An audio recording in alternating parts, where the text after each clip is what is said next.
अब एक खातून है, उनके पास 2.5 लाख रुपए तो हैं, लेकिन ये अकेले सफ़र नहीं कर सकती। महरम के बग़ैर सफ़र करना, चाहे वो सफ़र हज हो, ये गुनाह है, ये नाजायज़ है। अगर कोई औरत अपने महरम या शोहर के बग़ैर नामहरमों के साथ या अकेले हज करती है तो इसमें उसको गुनाह मिलेगा, वो गुनहगार होगी।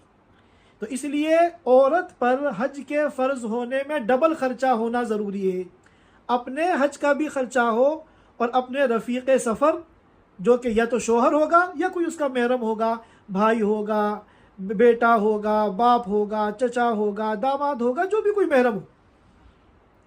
अगर सिर्फ अपना सफ़र, अपने हज का तो ख़र्चा है, लेकिन किसी महरम या शोहर के हज का ख़र्चा इसके पास नहीं है, तो सही कौल के मुताबिक फिर इसके ऊपर हज फ़र्ज़ नहीं है।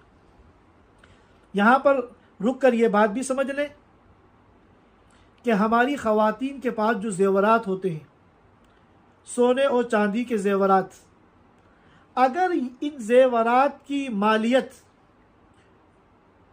और इनके अलावा अगर कोई और कैश वग़ैरह इनके पास है, सबको मिलाकर अगर 2 बंदों के हज के अखराजात इस औरत के पास मौजूद हैं तो उसके ऊपर हज फ़र्ज़ हो जाएगा।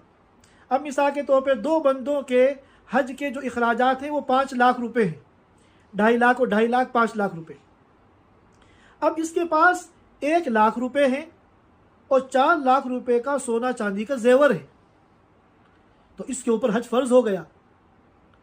इसको चाहिए कि अपने इन जेवरात को बेचकर वो अपना हज करे।